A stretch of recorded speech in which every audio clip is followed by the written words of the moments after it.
dia a todos, os nossos irmãos aqui encarnados, os desencarnados, nossos irmãos que nos acompanham pela internet.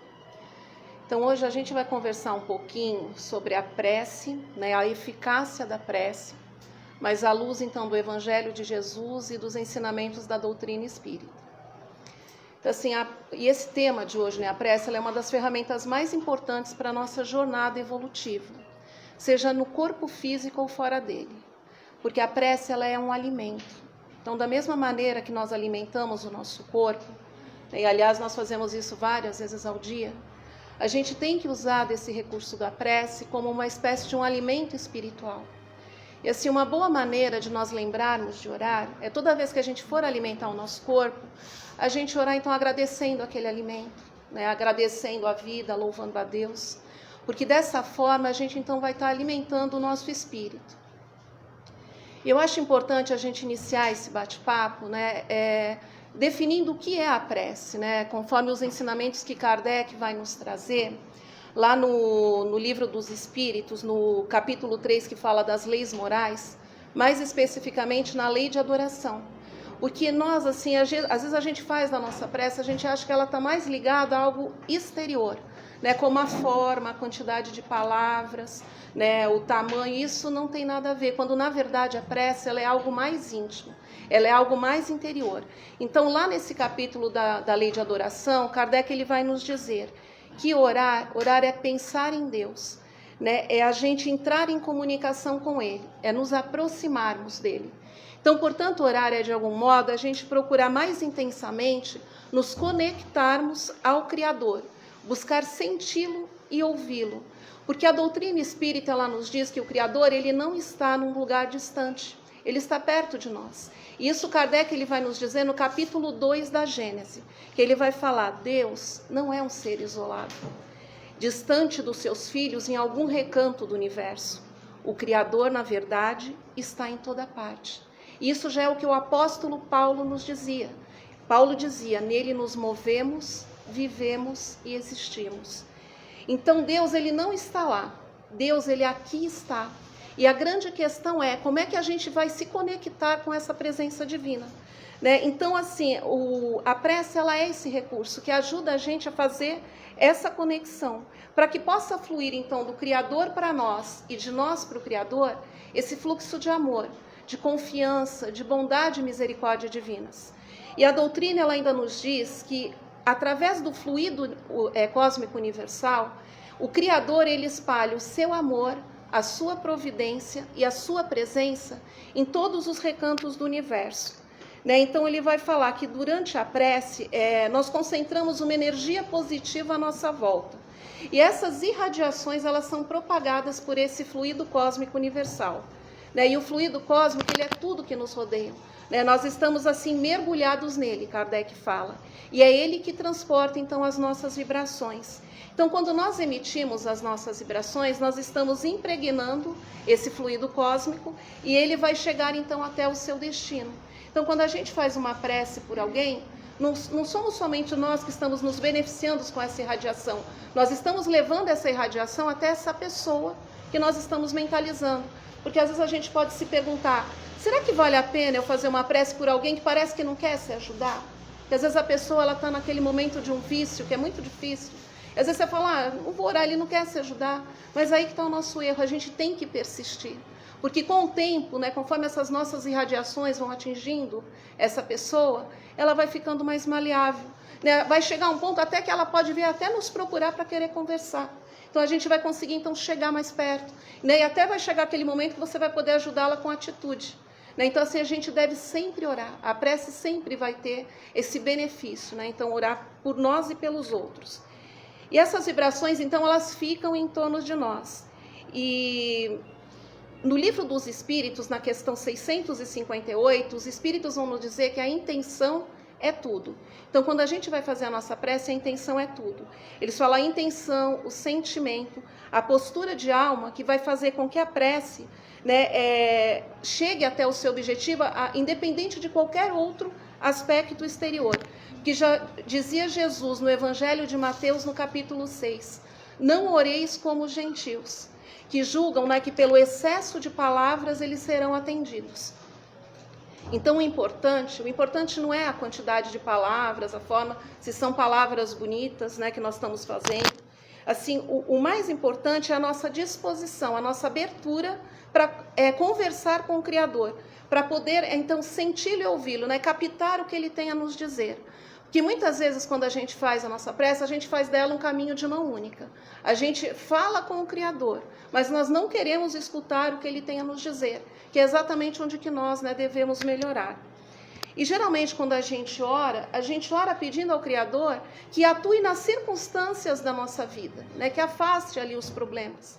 E isso é válido, né, porque aqui no Kardec ele vai nos dizer, quando a gente faz uma prece com sinceridade, né, a gente é ajudado sim, a gente recebe o auxílio desses espíritos benfeitores que estão sempre ao nosso lado e que vão atuar nessas circunstâncias segundo as nossas necessidades e os nossos merecimentos.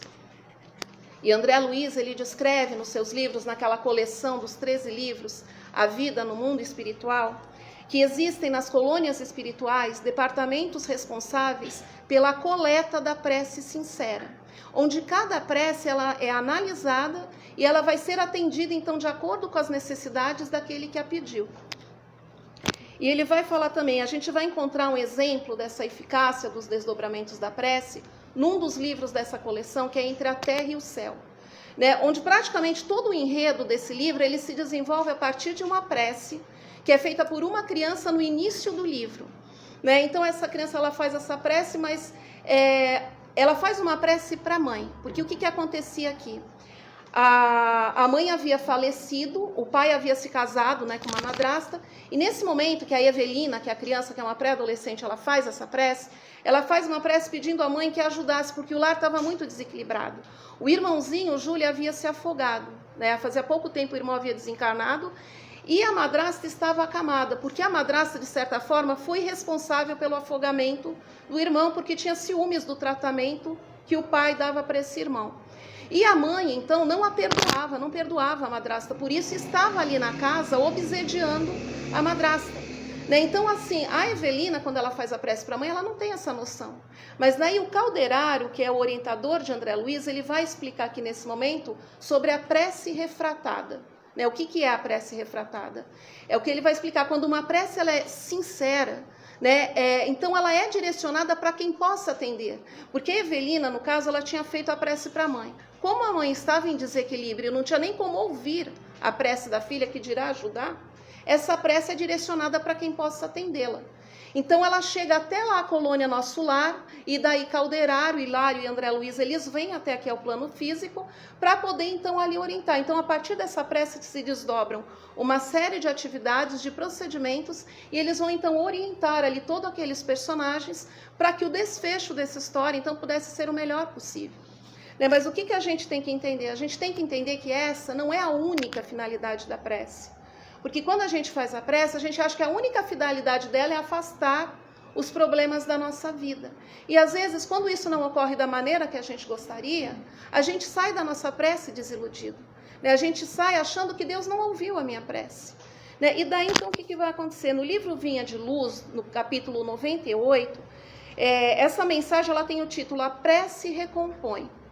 E Emmanuel, então, ele vai comentar, através desse versículo, qual que é a finalidade essencial da prece. E daí, então, ele vem nos ajudar, porque nós temos, então, esse entendimento diferente, né? Que a prece seria só para nos livrar das circunstâncias, das dificuldades. E esse versículo, ele está em Atos dos Apóstolos, e o evangelista Lucas, que é quem escreveu Atos dos Apóstolos, ele vai nos contar, então, de um momento onde os discípulos ali, os apóstolos, estavam todos reunidos, e ele diz assim: e tendo orado, moveu-se o lugar onde estavam reunidos. E daí a gente, né, se pergunta, o que quer dizer isso? Então, assim, ainda bem que nós temos Emmanuel, que ele vem, então, nos esclarece. Então, o que ele vai dizer? Que no momento que nós oramos, Emmanuel fala que nós estamos mudando de lugar. Nós estamos saindo de um lugar e indo para outro lugar. E isso é que é o essencial. Porque ele vai falar que nós, aqui, enquanto encarnados, nós temos que entender que nós não moramos na nossa casa, nós não moramos nesse corpo, nós não moramos nessa cidade. Ele fala que cada um de nós mora onde projeta o pensamento e o sentimento. E é o que Jesus nos dirá, que cada um mora na residência, na casa mental que criamos. Então é muito importante a gente tentar perceber em que sintonia que nós estamos vivendo. Porque a partir daí, esse versículo, então, com essa orientação de Emmanuel, ele passa a ser entendido assim, que orar, então, é um recurso fundamental de mudança de sintonia. Portanto, mudança de moradia, mudança de localização mental. E no livro No Mundo Maior, também lá da coleção de André Luiz, o Calderaro, seu orientador, ele vai explicar que essa nossa casa mental ela é formada por 3 níveis assim fundamentais. O primeiro nível, que está aqui na base, é o nosso subconsciente. É onde ele fala que está envolvido assim, todo o nosso passado, as nossas tendências inferiores e os nossos instintos. Daí ele falou, o segundo andar é o consciente. Então ele fala que é onde nós agimos, trabalhamos e usamos a nossa vontade. E o terceiro andar é o superconsciente. Ele fala é onde nós buscamos o ideal e as metas superiores. Então, nesse livro, André Luiz ele vai destacar que a maioria das pessoas, por invigilância, ela passa assim, a maioria da sua existência aqui nesse primeiro andar, vivendo ali sem as buscas superiores, sem uma vontade fortalecida de fazer as modificações necessárias para a sua evolução espiritual. Então, a finalidade da prece, mais do que mudar assim, as circunstâncias, as dores ali que me envolvem, é mudar a mim mesma. Ele fala, a fim de que eu possa entender essas oportunidades que a providência divina colocou no meu caminho para que eu possa, então, evoluir. Porque, e passar, então, por essas provas com resiliência e confiança, entendendo que elas são necessárias para essa minha evolução. E é isso que Jesus ele vai dizer a Simão Pedro, no livro Boa Nova, no capítulo 18, que tem o título Oração Dominical, que é justamente quando Jesus ele nos apresenta o Pai Nosso, que Pedro e os apóstolos pedem que ele nos ensinasse a orar.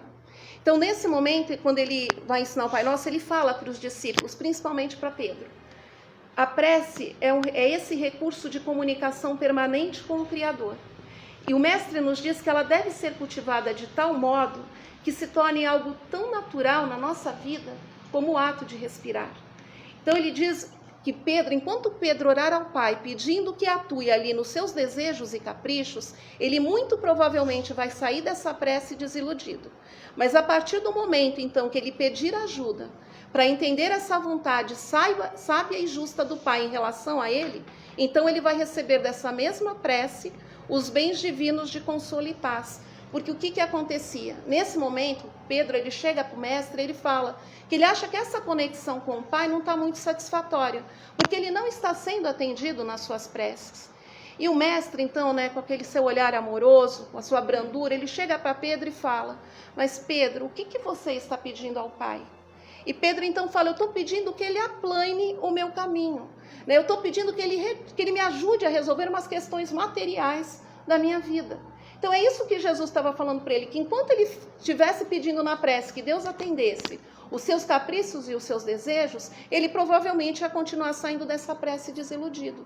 Porque na verdade a gente não tem que pedir para o Pai tirar os problemas da nossa vida. A gente tem que pedir para Ele que nos auxilie a passar por aquele problema. Porque se Deus ele é sábio e justo, Ele sabe o que é melhor para nós.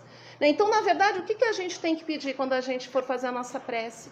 Pai, me ajude a passar por esse problema e entender que lição que Ele quer me ensinar. Porque eu sei que na hora certa, quando eu tiver aprendido essa lição, esse problema ele vai passar. Porque conforme Chico nos disse, tudo passa. Até a nossa pandemia, ela tem um objetivo, que é nos ensinar a nos melhorarmos moralmente. Quando nós aprendermos essa lição, essa pandemia também vai passar. Tudo passa. Mas assim, o que a gente tem que entender é que a gente tem que fazer a nossa parte. Porque assim, nós temos que entender que nós não somos o Criador, nós somos criaturas. Então nós não somos ainda autossuficientes. Porque às vezes a gente pensa assim, se Deus é sábio, se Ele sabe tudo o que eu preciso, então eu não preciso rezar, Para que eu vou rezar se Deus Ele já sabe o que eu preciso? Mas aí está o nosso erro, A gente tem que ter essa humildade de reconhecer que a gente precisa de ajuda. A gente precisa pedir ajuda assim a Ele para poder entender como resolver aqueles nossos problemas. Até Jesus orou. Os evangelhos narram, ele não orou só nos seus momentos de grande testemunho, mas ele orava no dia a dia. Tinha momentos que ele saía e ele orava sozinho. né? Porque ele precisava daqueles momentos para ele aurir assim, novas energias e continuar na sua missão grandiosa, né? Aquela sua missão de transformar toda a humanidade. Então a prece, a eficácia da prece, ela é necessária em qualquer estágio evolutivo da criatura, né? Seja um espírito puro como Jesus ou até os missionários como Kardec, que quando recebeu a missão, né, de codificar a nossa doutrina, ele faz uma prece que está lá na Gênesis ao Espírito de verdade, agradecendo aquela oportunidade, falando da sua vontade sincera, que ele estava pronto para a missão, mas ele tinha medo que as suas forças físicas o traíssem, porque ele já era uma pessoa de idade, ele teve muitas dificuldades, não só com a sua saúde, mas também muitos reveses financeiros. Então ele teve essa humildade, sim, de pedir que Deus o auxiliasse para que essas forças não lhe faltassem. Então a gente tem que sim fazer a prece, entender que nós não somos autossuficientes ainda. E no livro no livro dos Espíritos, na questão 560, e essa questão ela tem duas partes, a 560 e a 560A. Na 560, Kardec pergunta aos benfeitores espirituais: a prece torna o homem melhor?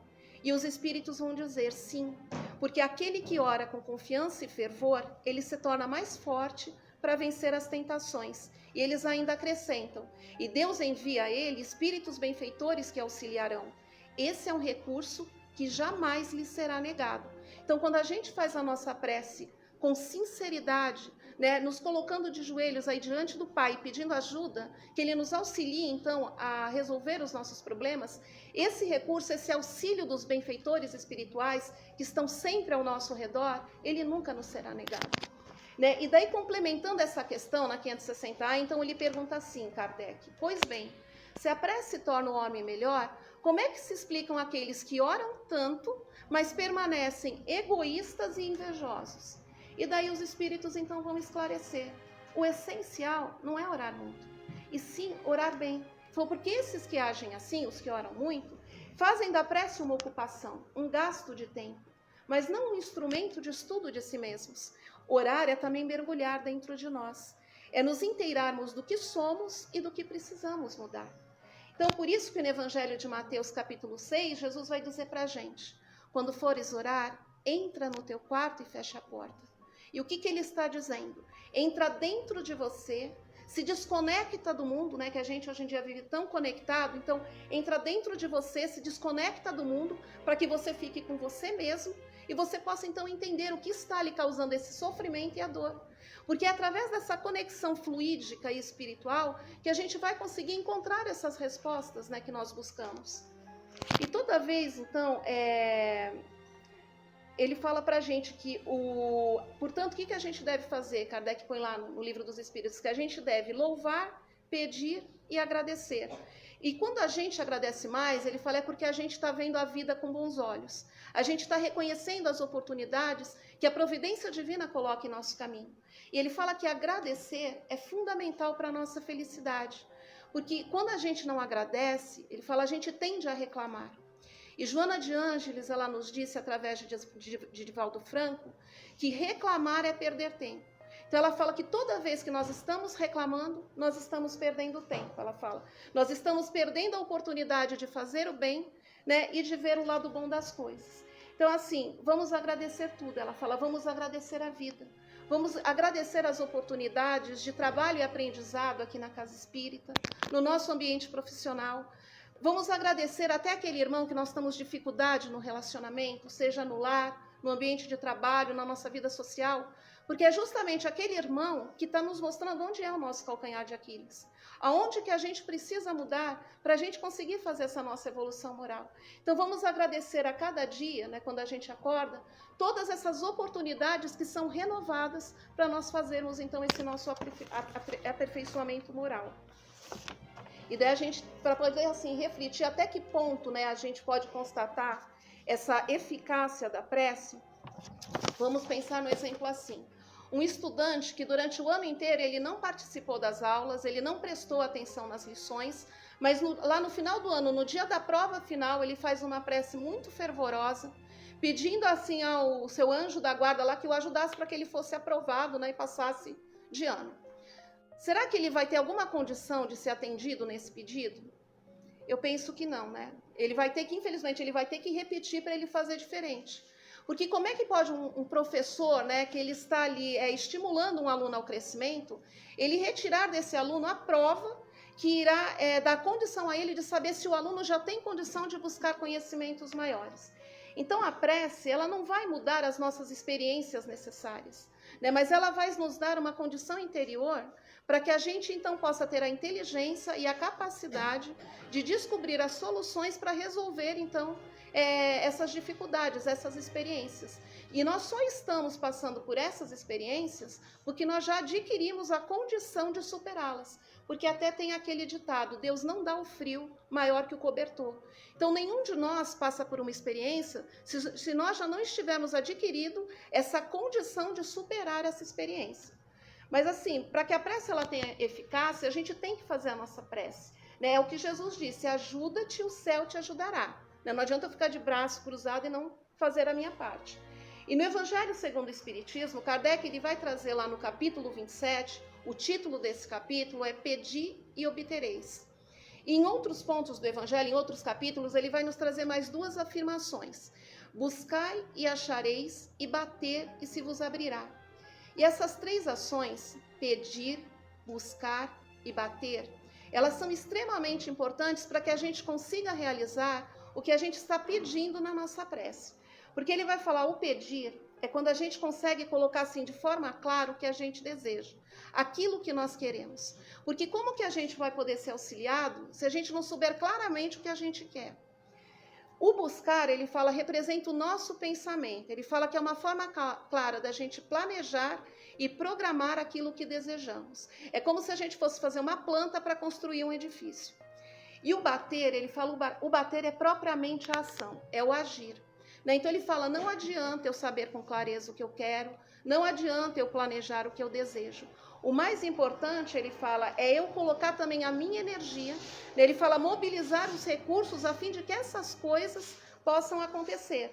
Então assim, Deus e toda a espiritualidade amiga, eles vão nos auxiliar, então a partir do momento que a gente se mobiliza, que a gente assim, se muda, né, internamente e que a gente se transfere desse lugar aqui de desânimo e reclamação para um outro lugar onde a gente vai estar em contato assim com uma sintonia maior com o plano espiritual, então a gente vai estar assim, vai ter mais condição, vamos estar mais confiantes para enfrentar as lutas da nossa caminhada.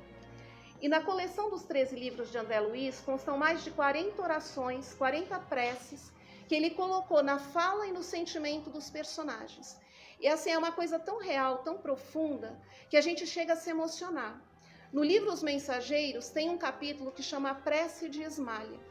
E ele vai contar, então, que nesse momento eles estavam visitando uma casa de transição, que lá no plano espiritual ela está no meio do caminho, entre a crosta terrestre e a colônia Nosso Lar. E eles chegam nessa casa de transição justamente quando todos estavam reunidos para fazer uma prece. E o seu orientador, então, Anacleto, ele diz a André Luiz e ao grupo de aprendizes que estavam ali com ele, que eles deveriam ficar quietinhos e acompanhar em pensamento a prece que Ismália, que era um espírito muito evoluído, que coordenava ali aquela casa de transição, ela ia fazer. Então, e ela realmente faz uma prece muito bonita, muito emocionada. E eles todos, então, seguindo a orientação, eles começam a acompanhar mentalmente, palavra por palavra, do que ela dizia. E o orientador dele, então, explica por que ele havia pedido isso. Era para que pudesse haver uma concentração e uma união de pensamentos, porque isso iria potencializar a eficácia daquela prece, né? Porque ela fazia uma prece ali para poder atender vários espíritos que estavam internados ali naquela casa de transição e eles estavam meio que adormecidos. André Luiz, ele usa a expressão que eles pareciam uma espécie de múmias.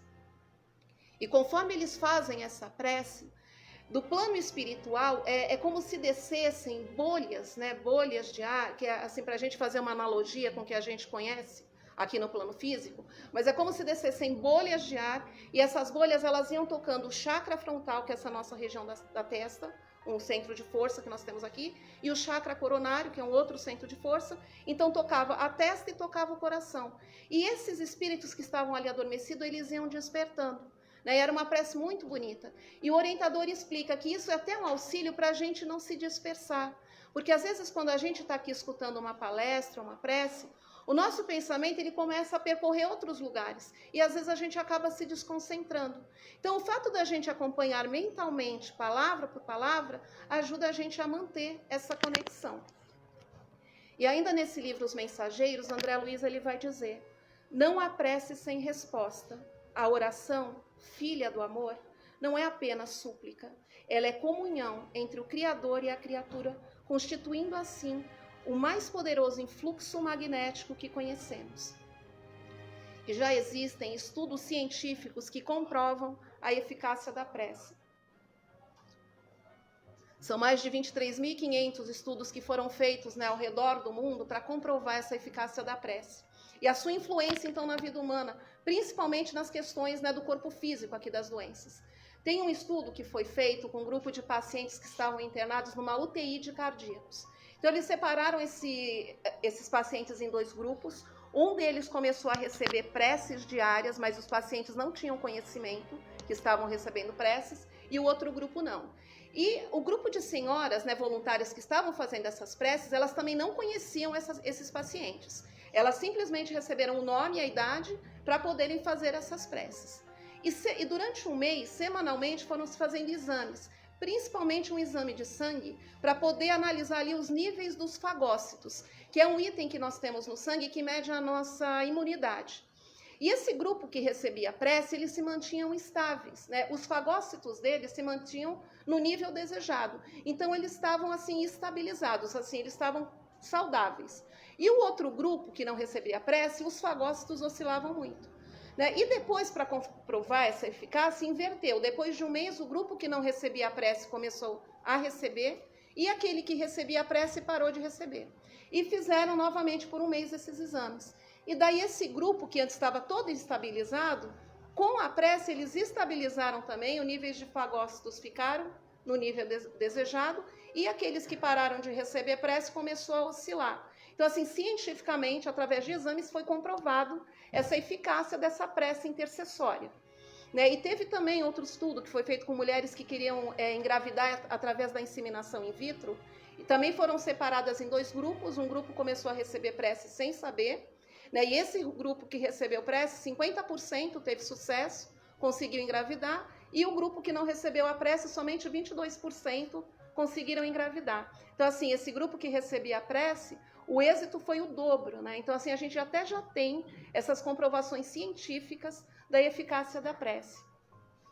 A década de 90, ela ficou conhecida como a década do cérebro, porque foi quando surgiram aqueles equipamentos de escaneamento do cérebro, que permite você escanear um cérebro, ele em movimento, com a pessoa acordada. São aqueles equipamentos de PET scan.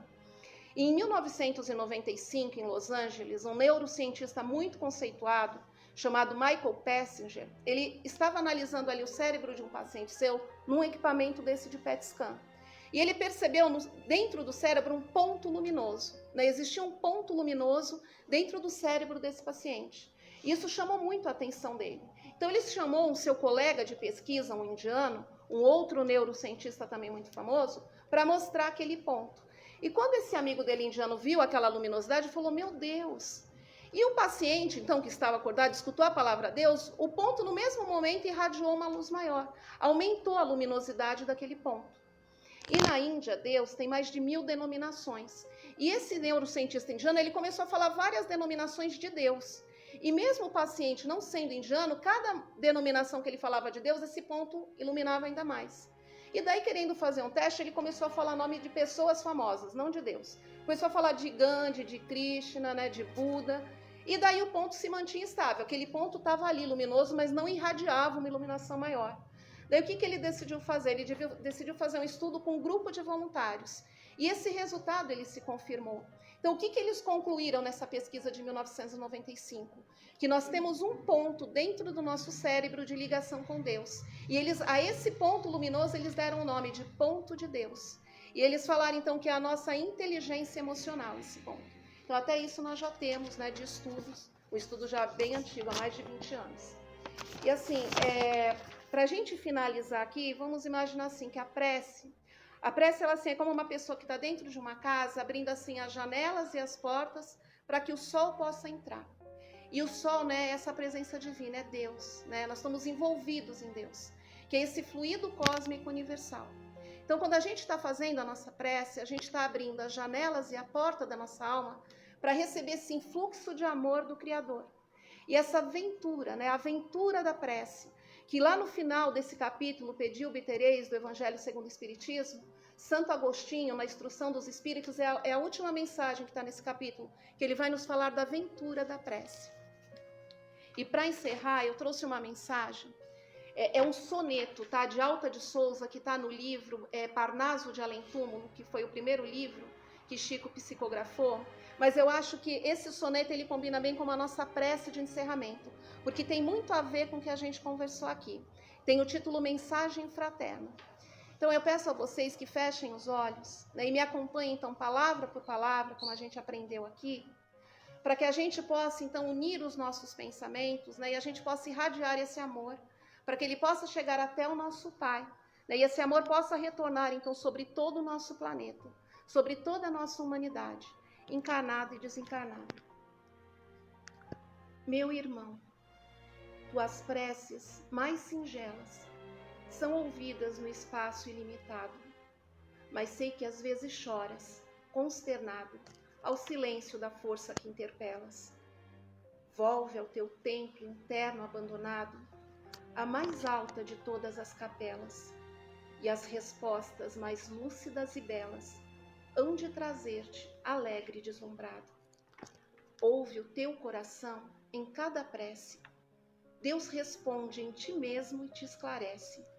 Com a força eterna da consolação, compreenderás a dor que te domina, sob a linguagem pura e peregrina da voz de Deus em luz de redenção. Alta de Souza. Que Deus nos abençoe. Obrigada.